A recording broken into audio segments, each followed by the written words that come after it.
Kita panjatkan puji dan syukur kita kehadirat Allah Jalla wa Ala atas kemudahan dan limpahan rahmatnya kepada kita sekalian, khususnya pada kesempatan yang berbahagia ini.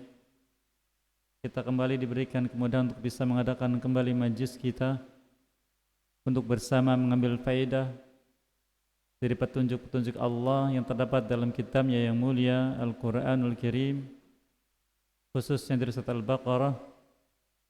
Kita berharap semoga kita dimudahkan untuk bisa memahaminya, dimudahkan juga untuk bisa mengamalkannya dan istiqamah di atasnya sampai berjumpa dengannya dalam keadaan dia ridha kepada kita sekalian. Salat dan salam tak lupa juga untuk kita sampaikan kepada teladan kita dan pemimpin kita, Nabi kita Muhammad sallallahu alaihi wasallam, keluarganya, para sahabatnya, dan siapapun yang mengikuti jalan beliau sampai akhir zaman. Kita masih bersama surat Al-Baqarah, dan pada kesempatan yang berbahagia ini kita memasuki ayat yang ke-213. Namun sebelumnya mohon untuk dibacakan lebih dahulu. Tafadhal.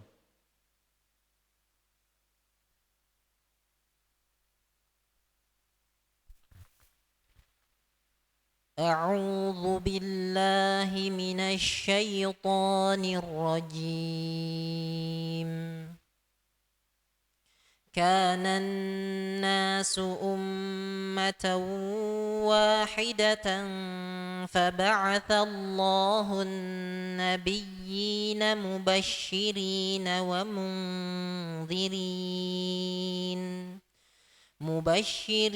ومنذرين وأنزل معهم الكتاب بالحق ليحكم بين الناس فيما اختلفوا فيه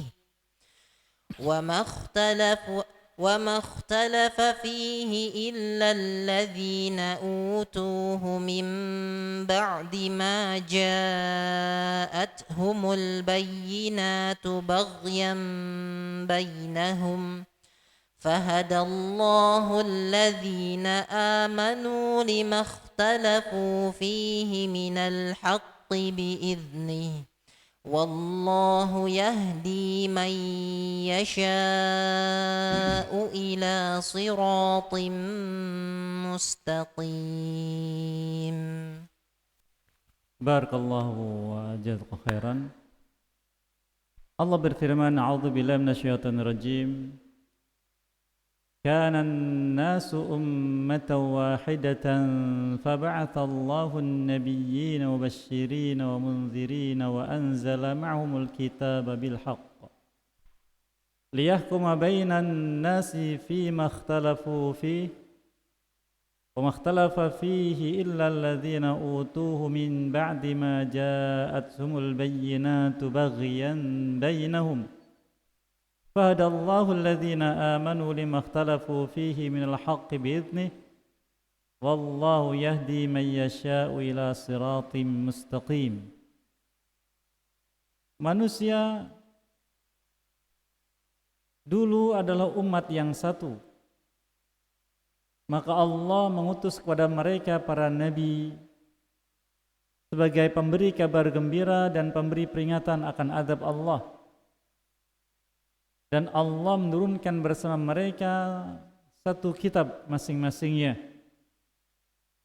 yang berisi kebenaran dan menunjuki manusia kepada kebenaran, agar setiap nabi menghukumi di antara manusia apa yang mereka perselisihkan di dalamnya, dan tidaklah terjadi perselisihan di dalamnya kecuali orang-orang yang telah diberi ilmu oleh Allah Subhanahu wa taala sebelum itu, setelahnya, yang datang pada mereka penjelasan-penjelasan. Hal itu karena mereka memiliki sifat bagyu, hasad, dan dendam serta kedengkian di antara mereka. Maka Allah menunjuki orang-orang yang beriman terhadap apa yang mereka perselisihkan dari kebenaran yang ada dalam kitab Allah, dengan izinnya. Dan Allah menunjuki siapapun yang Dia kehendaki kepada jalan yang lurus. Ayat yang mulia ini penjelasan dari Allah Jalla wa'ala tentang keadaan manusia yang pertama kali kemudian bergenerasi, bahwa awalnya manusia adalah umat yang satu.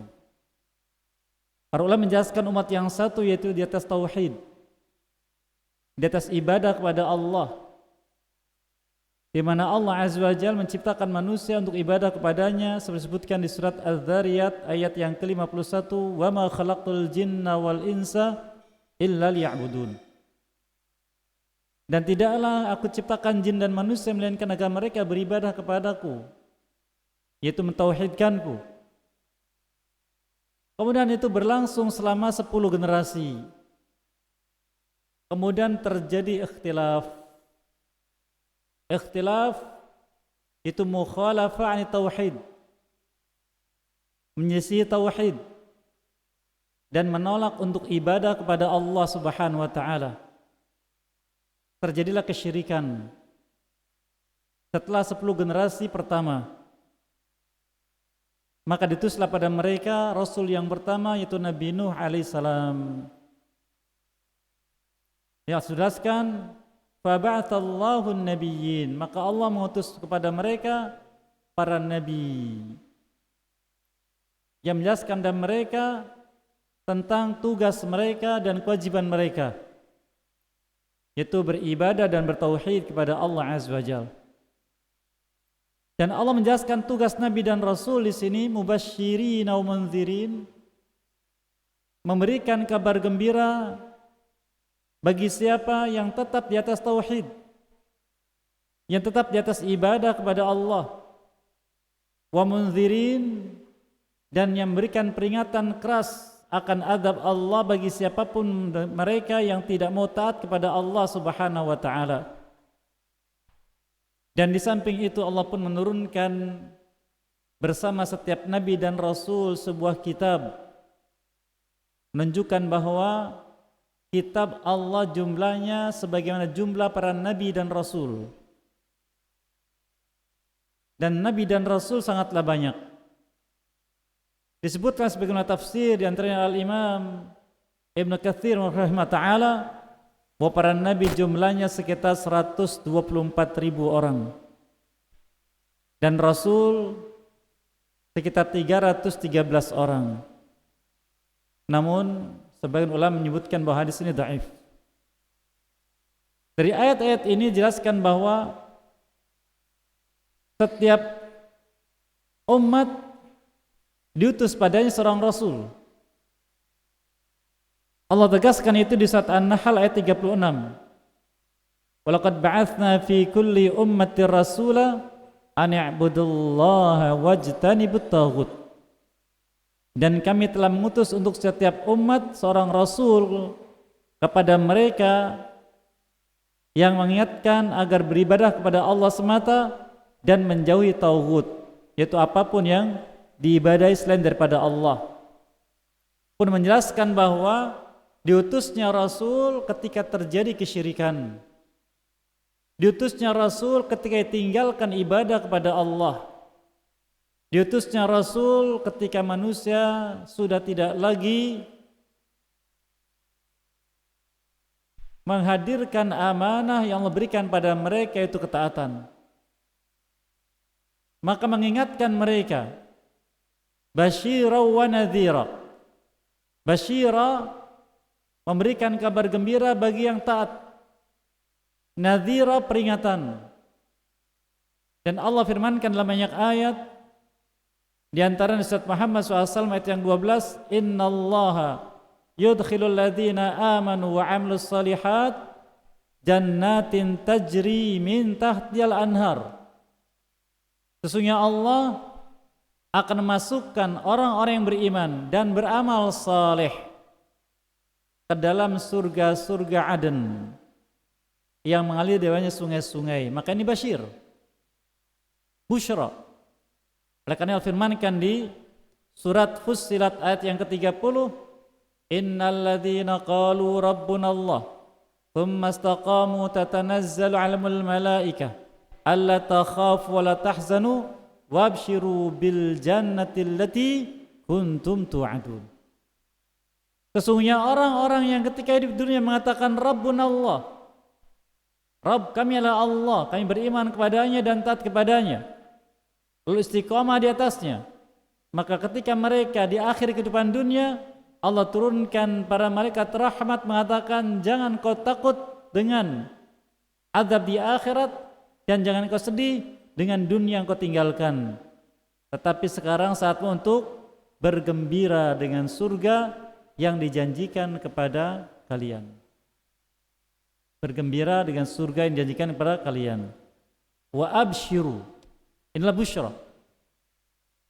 Maka orang yang beriman dan beramal saleh yang mengikuti Nabi yang diutus kepada setiap kaum dan kepada kita, Nabi kita Muhammad SAW, maka berarti mereka mengikuti jalan yang mengarahkan kepada busyra, kabar gembira. Oleh karenanya kata sebagian ulama, apabila ada orang yang beriman lalu beramal saleh dan ada orang yang mengakuinya, memujinya, dan dia tidak suka dengan pujian, maka itulah kabar gembira yang dihadirkan di dunia ini sebelum di akhirat. Hal ini pernah ditanyakan oleh Abu Hurairah radhiyallahu anhu kepada Nabi SAW tentang seorang yang beramal saleh lalu mendapatkan pujian dari manusia.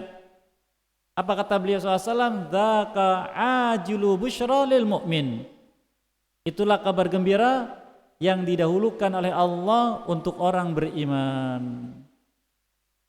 Faedahnya Allah SWT adalah apabila kita sudah berusaha beriman lalu mengikuti Nabi yang diutus, dalam ini Nabi kita Muhammad SAW, lalu amal kita mencontoh beliau dan mendapatkan pujian dari manusia, sedangkan kita tidak membutuhkan pujian itu dari manusia, tapi manusia memujinya, maka ini yang termasuk di dalamnya ajilu busyra lil mu'min, kabar gembira yang didahulukan untuk orang yang beriman. Maka dalam meningkatkan keimanan dan ketaatannya, sebaliknya disebutkan di ayat yang sama di surat Muhammad SAW, walladzina kafaru wa kadzabu bi ayatina, walladzina kafaru yatamatta'una wa ya'kuluna kama ta'kul an'am wan naru mathwal lahum. Sesungguhnya orang yang kafir yang hidupnya hanya bersenang-senang dan makan-makan layaknya hewan ternak, maka bagi mereka api neraka sebagai tempat kembalinya. Ini namanya nazir. Namanya nazir. Oleh karena Allah Ta'ala sebutkan berulang kali nazir, peringatan. Contohnya surat Al-Lail. Allah telah menyebutkan fa'anzartukum naran taladza. Aku peringatkan kalian dari api neraka yang nyalanya begitu kuat, di ayat yang ke-14. Aku peringatkan, kata Allah, langsung pada orang beriman. Maka apabila ada inzar, peringatan langsung dari Allah, adalah kita waspada. Kemudian Allah menjelaskan siapa yang masuk ke dalamnya. La yaslaha illa al-ashqa. Tidaklah masuk ke dalamnya kecuali orang yang syaqi. Syaqi adalah istilah penamaan dari Allah untuk mereka sebagai ahli neraka. Wal'iyadzubillah. Apa sebabnya atau apa perbuatan mereka? Allah firmankan, alladzi kadzdzaba wa tawalla. Mendustakan lagi berpaling.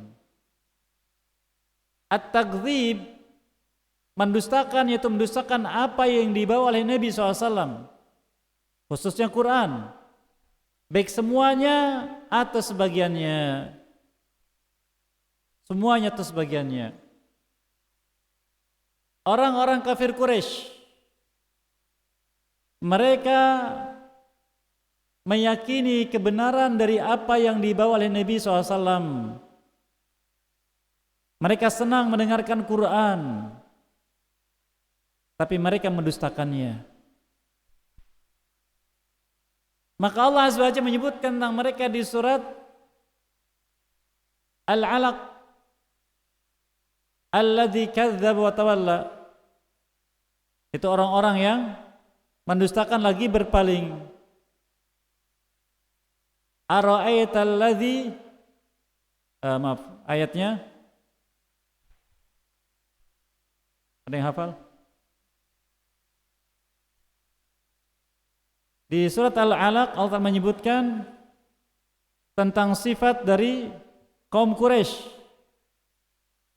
Ara'aita in kadzdzaba wa tawalla. Bagaimana pendapatmu jika dia mendustakan lagi berpaling? Oleh karena di sini melihat peringatan keras dari Allah Azza wa Jalla, nadhira,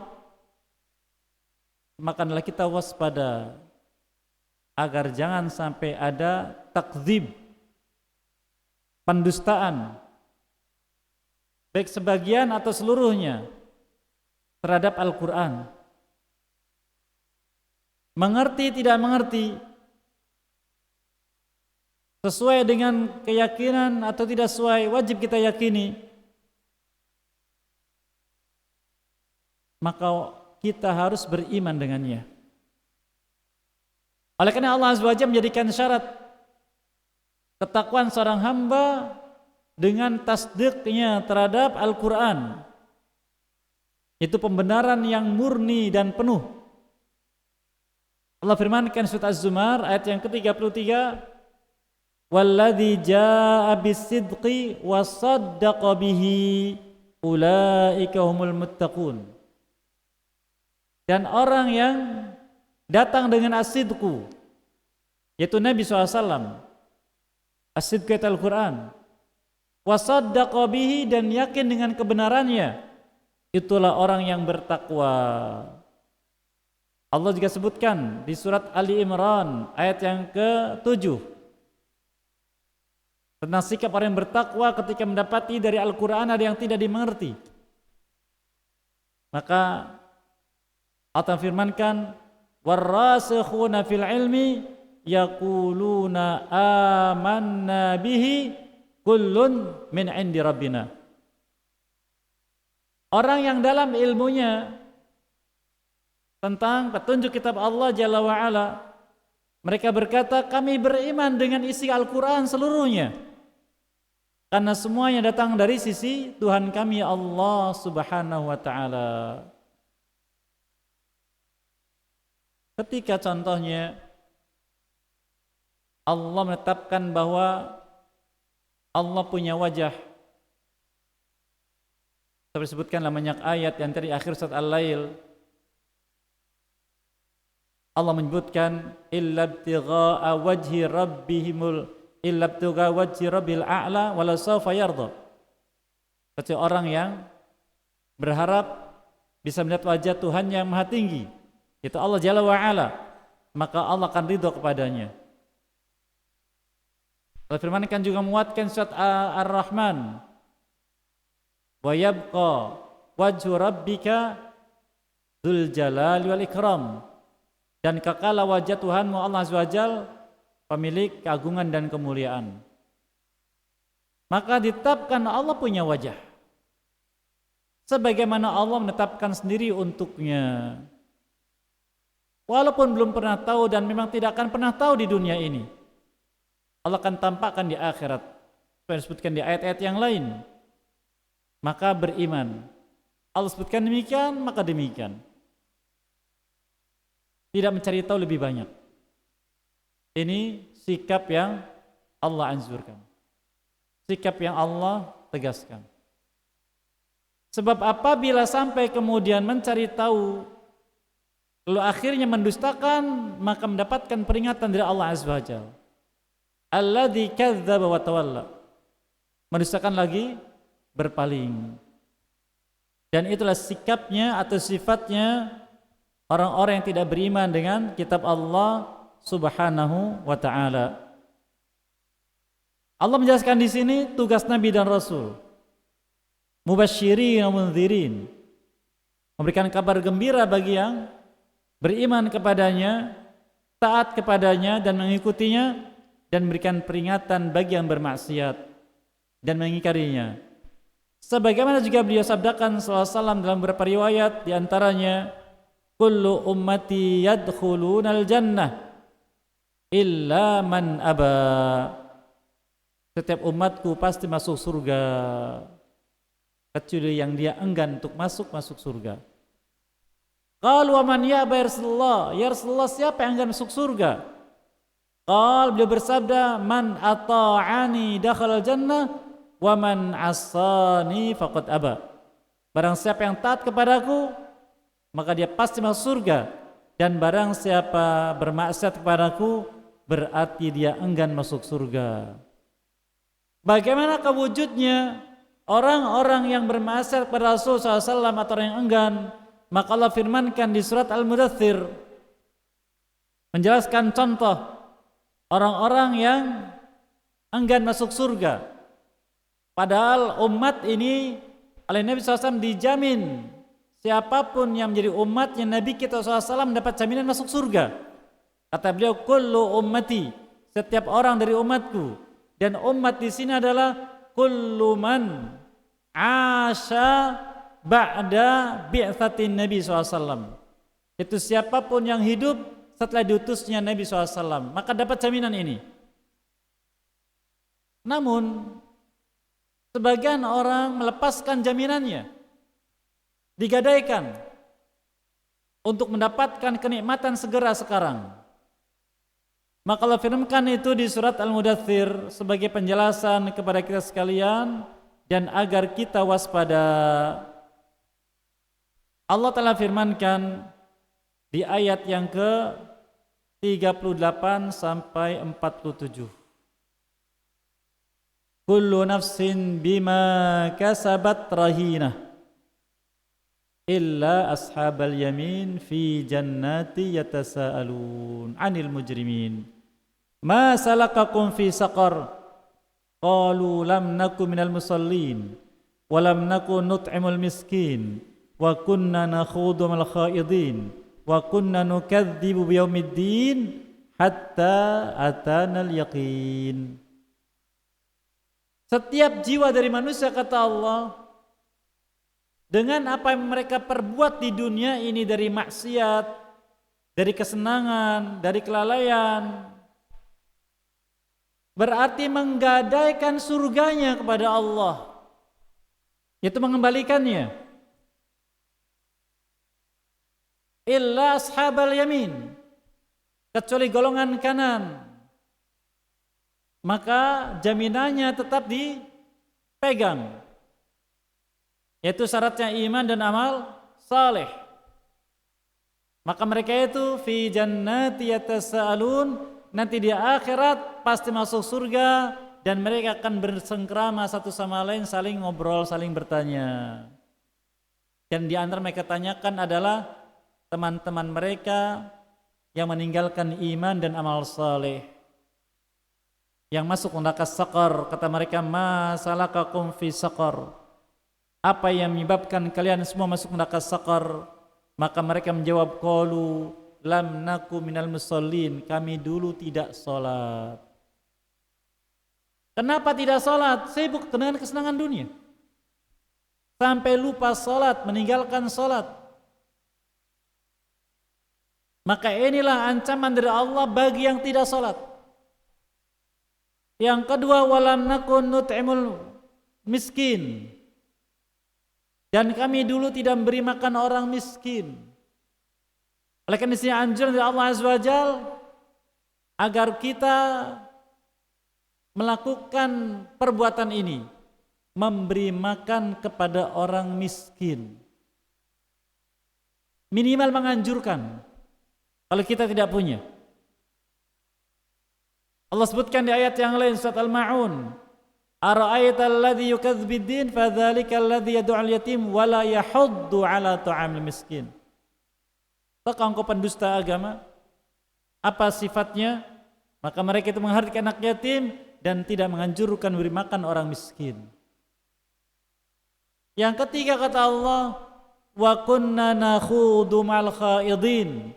Kami kalau kumpul dengan teman-teman, maka yang kami perbincangkan adalah khaud, yaitu kebatilan, pengingkaran tentang agama, mengolok-olok, merendahkan, melecehkan, itu yang dilakukan. Dan yang keempat, wa kunna nukadzibu biyaumiddin, dan kami dulu mendustakan akan adanya hari kiamat. Dan itu terus kami lakukan hatta atanal yaqin, sampai datang kematian kepada kami. Maka waspada. Amal yang seperti tadi, seseorang bila melakukannya berarti dia telah melepaskan jaminan surganya, yang sudah mendapatkan jaminan dari Allah lewat lisan Nabi-Nya SAW, kullu ummati yadkhulunal jannah. Setiap umatku pasti masuk surga. Ini basyir, kabar gembira. Nadhir, diberi peringatan, jangan sampai kemudian melakukan penyimpangan-penyimpangan yang kita sebutkan tadi. Maka Allah Azza wa Jalla mengutus setiap nabi dan rasul kepada setiap umat untuk menyampaikan itu.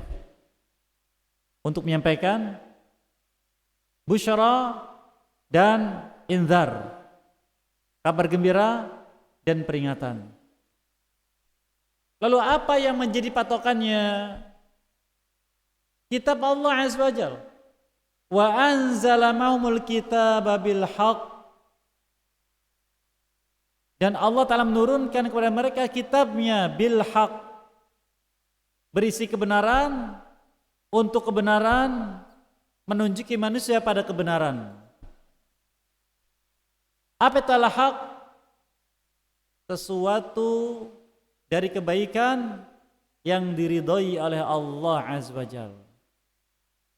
Kebaikan-kebaikan yang diridhai oleh Allah Azza wa Jalla, baik terkait dengan hati, terkait dengan lisan, atau dengan perbuatan. Maka kebaikan adalah apa yang Allah tunjukkan dalam kitabnya dan diperintahkan. Dan sebaliknya, apabila Allah melarang, maka itulah keburukan. Maka patokan kebaikan dan keburukan ada pada kitab Allah. Dan sudah kita lewati. Allah Ta'ala telah menyampaikan kepada kita sekalian dengan menyebutkan kisah diusirnya orang tua kita Nabi Adam AS dari surga dan wasiatnya. Allah firmankan di surat Al-Baqarah ini di ayat yang ke-38, Allah berfirman ketika menyebutkan tentang diusirnya orang tua kita, Allah firmankan, qul nahbitu minha jami'a fa imma ya'tiyannakum minni huda faman tabi'a hudaya fala khaufun 'alaihim wala hum yahzanun. Keluarlah kalian semua dari sini, semuanya. Nanti akan datang kepada kalian dari kami petunjuk. Barang siapa mengikuti petunjukku, maka hidupnya tidak akan pernah disentuh rasa takut dan rasa sedih. Rasa takut dan rasa sedih akan hilang dengan iman dan amal saleh, seperti yang kita sebutkan atau kita dapatkan petunjuknya di surat Fussilat tadi disebutkan di ayat yang ke-30. Innal ladzina qalu rabbuna Allah tsumma istaqamu tatanazzalu 'alal malaika alla takhafu la tahzanu wabshiru bil jannati allati kuntum tu'adun. Dihilangkan. Rasa takut dari azab dihilangkan. Rasa sedih dari kehilangan dunia dihilangkan oleh Allah Azza wa Jalla dengan mengikuti petunjuk Al-Qur'an. Karena Al-Qur'an menunjuki manusia bagaimana bersikap dalam kehidupan.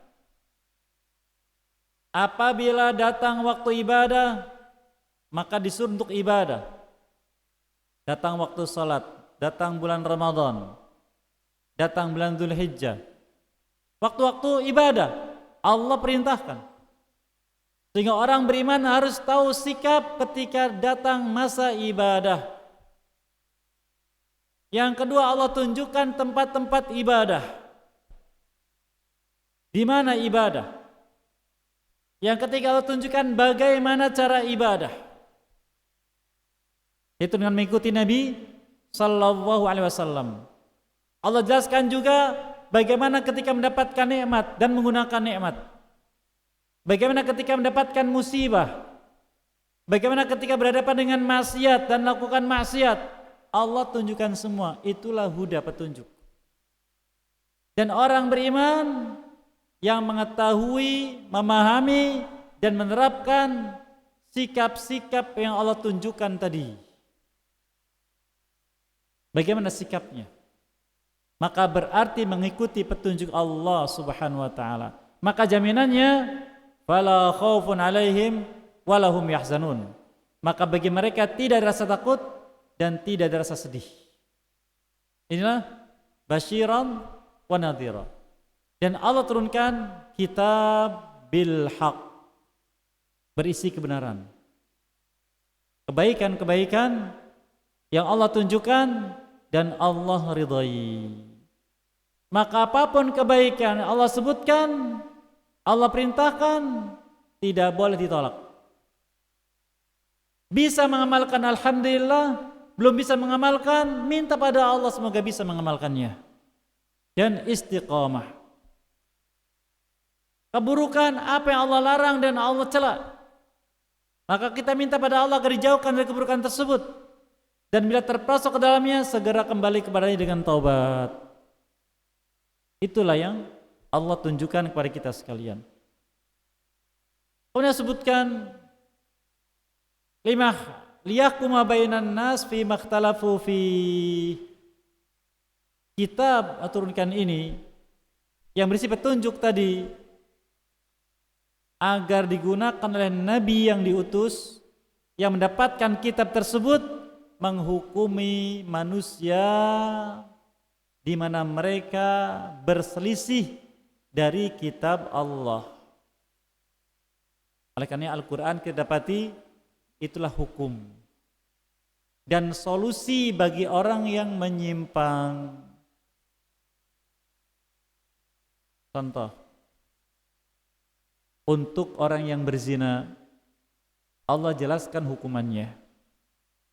Untuk orang yang mencuri Allah sebutkan hukumannya. Untuk orang yang membunuh Allah sebutkan hukumannya.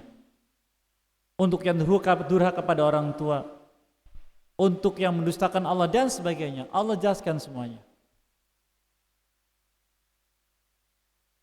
Dan dirinci penjelasannya oleh Nabi sallallahu alaihi wasallam. Sebagaimana hal itu Allah Azza wa Jalla sebutkan di surat An-Nahl di ayat yang ke-44. Wa anzalna ilaika dzikra litubayyana lin-nas ma nuzzila ilaihim wa la'allahum yatafakkarun. Dan kami telah menurunkan kepadamu wahai Muhammad SAW az-dzikra Al-Qur'an ini untuk menjelaskan kepada manusia apa yang diturunkan kepada mereka dan akan mereka berfikir, oh inilah kebenaran.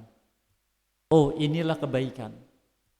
Yang tidak sesuai, keburukan, penyimpangan mengantarkan pada kesengsaraan. Ditunjukkan. Maka Nabi SAW menjelaskan kepada kita sekalian tentang sikap yang benar dalam menjalani kehidupan. Maka kitab Allah yang turunkan bersama para Nabi dan Rasul sebagai hukum.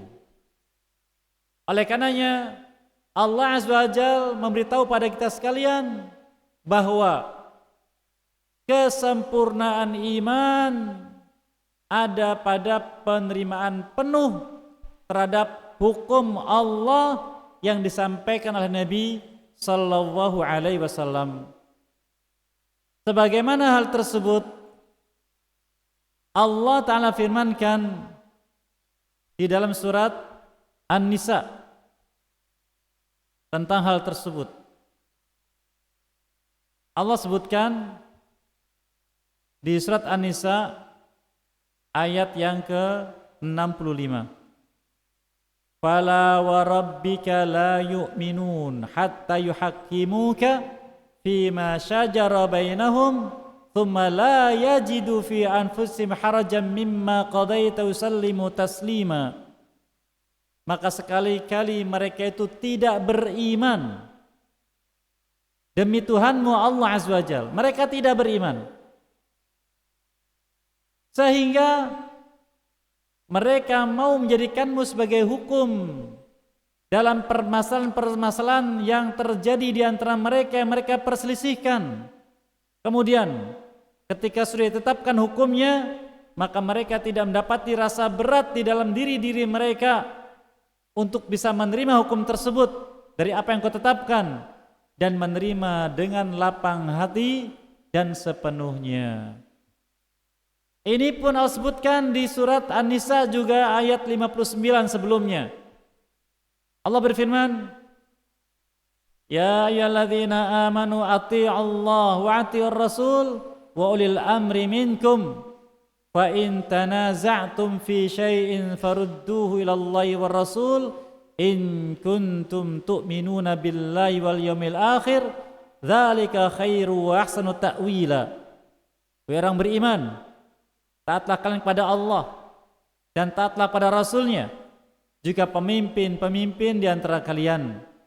Maka jika terjadi perselisihan di antara kalian tentang suatu permasalahan, maka kembalikanlah itu kepada Allah dan Rasulnya. Kepada Allah yaitu pada kitabnya, pada Rasulnya itu kepada sunnahnya.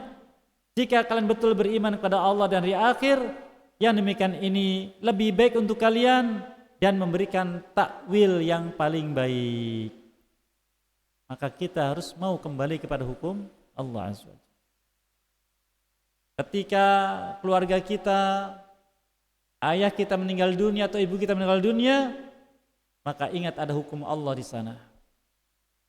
Dari mengurusi jenazah, kemudian bersikap terhadap pembagian warisnya.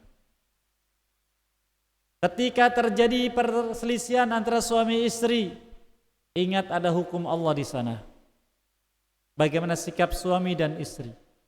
Bagaimana bila tidak ketemu solusi? Allah berikan petunjuk. Bagaimana ketika hutang piutang agar tidak terjadi perselisihan? Maka Allah berikan petunjuk di sana. Hukum yang diberlakukan agar hutang piutang dicatat. Apabila terjadi riba, maka Allah jelaskanlah hukum riba, apa hukumnya dan bagaimana akibatnya. Apabila terjadi kezaliman, maka Allah jelaskan juga hukumnya, semuanya jelaskan. Namun karena kita tidak mengetahui petunjuk Al-Quran, sehingga seakan-akan itu tidak ada dalam Al-Quran. Sampai subhanallah, ketika Allah menyuruh para wanita yang beriman menutup kepala mereka dengan jilbab, dengan kerudung yang lebar dan panjang, ada yang mengatakan jilbab bukan syarat Allah, tapi budaya Arab. Wal'adzubillah. Padahal Allah sudah jelaskan, dan itu juga jelaskan ulama kita bagaimana kehidupan di kalangan para sahabat zaman itu. Dari riwayat-riwayat yang ada dengan sebab turunnya ayat-ayat tadi dan semisalnya. Farudduhu ilallahi war rasul, kembalikan kepada Allah dan Rasul. Allah katakan in kuntum tu'minuna billahi wal yaumil akhir. Jika kalian betul beriman kepada Allah dan hari akhir. Menjelaskan tentang syarat iman kepada Allah dan hari akhir. Kemudian Allah juga sebutkan wa makhtalafa fi lilladzina utuhu min ba'di ma ja'atumul bayyinat baghyan bainahum. Dan tidak ada yang menyisihi petunjuk Al-Quran kecuali mereka yang sudah disampaikan petunjuk Quran pada mereka karena ada bagyu di hati. Jadi orang-orang yang dianggap menyisih oleh Allah Azza wa Jalla, yang berhak mendapatkan ancaman, ketika itu sudah sampai petunjuk lalu menolak, tidak mau beriman. Adapun mereka yang belum sampai pada mereka petunjuk Al-Quran, penjelasan tentang Islam, penjelasan tentang tauhid, penjelasan tentang ibadah, maka urusannya dikembalikan kepada Allah Subhanahu wa taala. Sampai Allah sebutkan dalam kitabnya tentang kriteria Allah mengadab hambanya. Allah firmankan, wa ma kunna mu'adzibin hatta nab'atha rasula. Dan tidaklah kami mengadab satu kaum sampai kami mengutus pada mereka seorang rasul. Rasulullah SAW sudah wafat, maka pewarisnya para ulama menyampaikan ayat-ayat Allah pada mereka. Inilah adilnya Allah Subhanahu wa taala. Bagian bainahum, maka Allah jelaskan orang-orang yang menentang Quran, menentang kitab Allah secara umum, karena ada al-baghyu. Apa itu al-baghyu?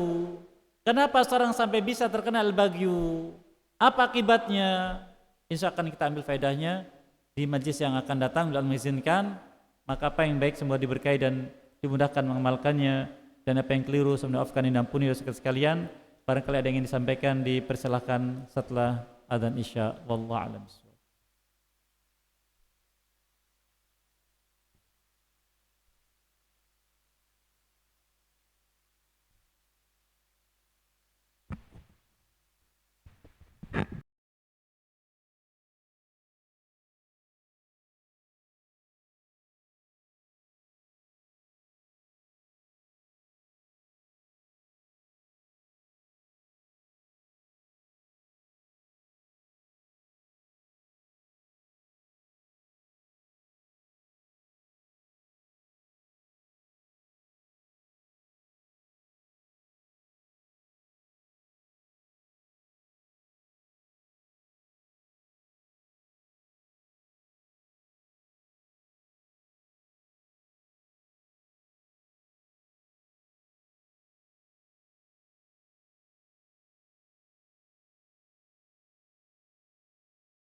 Baik, barakallahu fikum. Dipersilahkan barangkali ada yang ingin disampaikan. Bismillah. Afwan Ustadz, izin bertanya. Silakan. Apakah boleh kita sebagai seorang anak menasehati orang tua? Yang pertama. Yang kedua, bagaimana cara menasehati orang tua yang hatinya keras, ya sulit menerima kebenaran, masih melaksanakan kemaksiatan, Ustadz. Syukran, jazakallahu khairan. Baik, barakallahu fikum wa jazakumullahu khairan. Bismillah, alhamdulillah, wassalatu wassalamu ala rasulillah wa ala alihi wa ashabihi wa man tabi bihuda ila yaumil qiyamah wa ba'd. Barakallahu fikum wa jazakumullahu khairan. Nasihat diberikan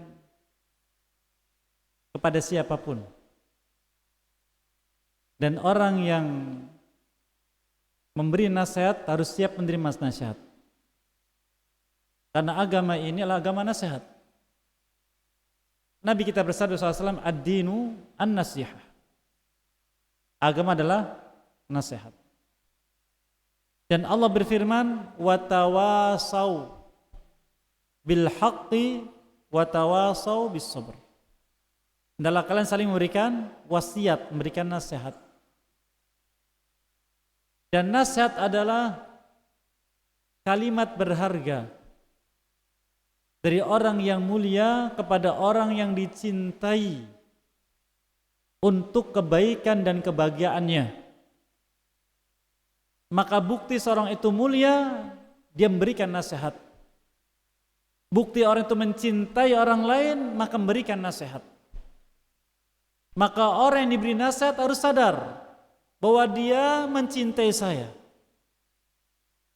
bahwa dia ingin kebaikan dan kebahagiaan untuk saya. Harus begitu. Namun di samping itu, Islam ini juga agama adab, agama etika, agama yang penuh dengan aturan untuk kebaikan. Maka walaupun anak diperintahkan memberikan nasihat pada orang tua, maka Allah Azza wa Jalla mencontohkan bagaimana menyampaikan nasihat kepada orang tua, seburuk apapun. Yang pertama sebutkan surah Luqman. Wa in jahadaka ala an tusyrika bi ma laysa laka bi ilmun fala tuti'huma wasahibhuma fid dunya ma'rufa. Jika dua orang tuamu memaksamu untuk berbuat syirik kepadaku yang kau tidak punya ilmu akan bolehnya perbuatan tersebut, jangan ditaati. Tapi pergauli keduanya dengan ma'ruf. Ma'ruf itu kebaikan yang sampai pada puncaknya dengan adab.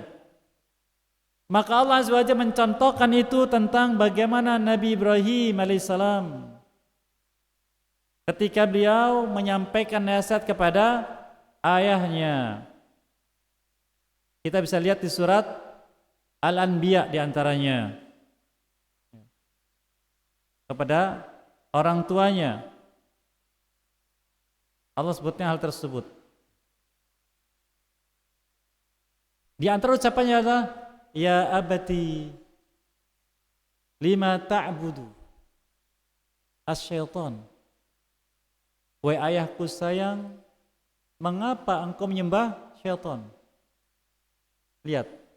Pertama panggilannya ya abati. Panggilan paling halus anak kepada orang tua. Yang kedua dengan bertanya,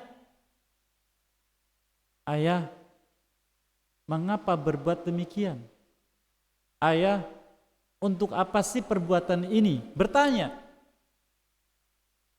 Bukan kita tidak tahu, ini namanya metode. Dengan bertanya. Kemudian baru menjelaskan. Setelah itu baru menjelaskan. Dengan memilih bahasa. Oleh karena penting kita mengetahui bahasa-bahasa yang lembut, bahasa yang santun, sebagaimana yang diajarkan dalam bahasa-bahasa daerah. Memilih kata-kata untuk sampaikan kepada orang tua. Itu metode kepada orang tua dalam nasihat. Ini yang pertama. Yang kedua, sikap kita tetap baik yang disebutkan surat Luqman tadi. Wasahibhuma fid dunya ma'rufa. Pergauli terus, dampingi terus. Jangan ditinggalkan. Yang ketiga, selalu mendoakan orang tua kita kepada Allah. Allah firmankan di surat Al-Isra, wa qur rabbirhamhuma kama rabbayani shaghira. Doakan terus. Apapun keadaan orang tua kita, doakan. Nah, petunjuk ini ada di surat Al-Isra tadi. Wala taqul lahuma uff, jangan katakan uff. Ucapan buruk walaupun paling sederhana. Jangan. Ini Allah ajarkan. Waqfid lahum janaha dzulli minar rahmah. Tunjukkan pada orang tua pergaulan merendahkan diri karena kita ini anak. Minar rahmah, menyayangi orang tua. Mengasihi orang tua. Betul orang tua saya masih non muslim, betul orang tua saya masih suka berbuat syirik, betul orang tua masih suka datang ke dukun, betul orang tua saya masih suka maksiat ini. Betul. Bentuk sayangnya kita pada orang tua adalah berusaha untuk mengarahkan pada kebaikan dengan unsur-unsur yang tadi kita sebutkan. Demikian, wallahu a'lam bishawab.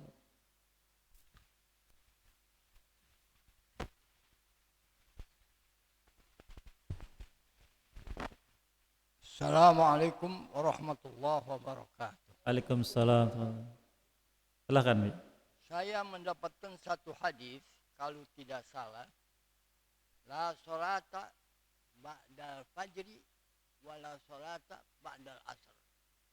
Hal yusannu alal masbugin an yusalli alaihim.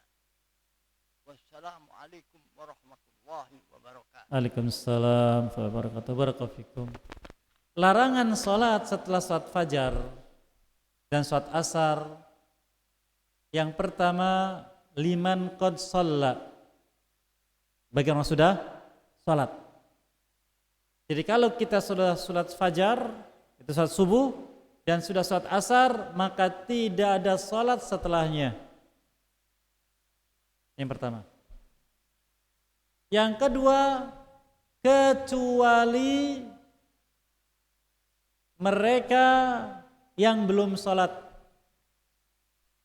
Walaupun di masjid sudah diadakan salat, sudah selesai, mereka datang belum salat, maka bagi mereka waktu salat. Bahkan Nabi kita bersabda SAW, man adraka rak'atan minal asri qabla an taghruba syamsu faqad adrakas shalah. Barang siapa mendapati salat asar walau satu rakaat sebelum tenggelamnya matahari, maka dia telah mendapatkan salat asarnya. Ini orang yang khusus masuk ashabul adzar. Jadi walaupun misalkan maghrib jam 5.45, ada seorang dia lupa sholat, baru ingat saya belum salat asar, 1 menit lagi azan maghrib, dia Allahu Akbar, bersatu rakaat di kumandangan adzan maghrib, lanjutkan sholatnya sampai selesai, dia mendapatkan sholat asarnya. Yang kedua,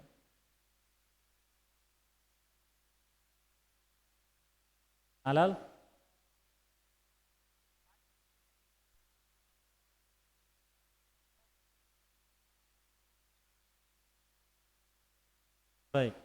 Baik. Jadi yang kedua tadi bagi yang mereka tidak sholat bersama imam. Yang ketiga, bagi orang yang terbiasa melaksanakan qobliyah subuh, dia datang ke masjid masbuk sehingga tidak mendapati kesempatan untuk qobliyah subuh, maka diperbolehkan dia mengqadha qobliyahnya setelah salat subuh atau di waktu duha. Adapun masbukin, Allah alam bisawab, nanti kita coba cari lagi hadis tentang masalah itu. Maka Nabi SAW beliau tidak melarang dan tidak menghardik bagi mereka yang masbuk sholatnya. Contoh terjadi pada zaman beliau ketika beliau sedang ruku di salat zuhur atau asar. Datang seorang sahabat bernama Abu Bakr al-Aslami. Dia langsung takbiratul ihram di pintu masjid, Allahu Akbar, langsung ikut ruku. Lalu sambil berjalan rukunya itu masuk ke shaf. Selesai salat dia mengatakan, man fa'ala kadza wa kadza. Siapa yang tadi salatnya demikian-demikian? Abu Bakar mengangkat tangannya, ana. Apa kata beliau? zadakallahu hirsan wala ta'ud. Semoga Allah menambahkan semangat untukmu untuk bisa datang salat lebih awal, jangan diulangi yang seperti tadi. Seandainya salatnya masbuk tidak dianggap, maka beliau menyuruh orang tadi mengulangi salatnya. Yang kedua. Yang ketiga, hadis alladzi yasi'u fi salatihi, orang yang buruk dalam salatnya. Nabi SAW sudah selesai salat, datang seorang terlambat, dia salat sendiri dengan cepat. Beliau katakan, irji' fasalli fa innaka lam tusalli. Ulangi salatmu karena engkau belum salat sampai 3 kali. Bukan karena masbuknya, tapi karena tidak ada tumakninah dalam salatnya. Yang berikutnya, ada seseorang datang, Nabi SAW sudah selesai salat. Kalau dia salat sendiri, beliau katakan, man yatasaddaq ala hadza, siapa yang mau bersedekah dengan orang ini, yaitu menemani dia salat. Ini yang ada. Insya Allah akan kita cari tentang riwayat tadi, bagaimana derajatnya tentang penafian atau penolakan salat bagi orang yang masbuk. Wallahu a'lam bishawab. Iya, insya Allah. Tapi tidak dengan sengaja. Tidak dengan sengaja untuk masbuk. Ya. Jadi datang masbuknya tidak sengaja. Dia datang lebih awal ternyata sudah iqamah, itu lain. Iya. Iya, betul.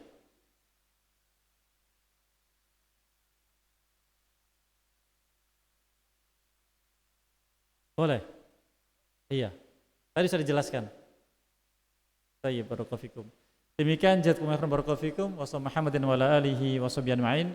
Wa khuda'wan alhamdulillah alamin. Assalamualaikum warahmatullahi wabarakatuh.